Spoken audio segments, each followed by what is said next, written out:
kasi meron siya ng bees. Videohan na lang natin from far. Ang ganda ng bulaklak niya, dear. Oh. Ayan, ang bee. Oh my God, tingnan mo siya. Ang laki niya.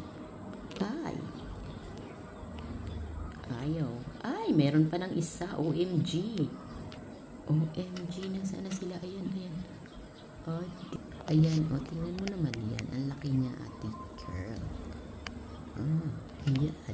Iniisa-isa niya talaga ang bulaklak.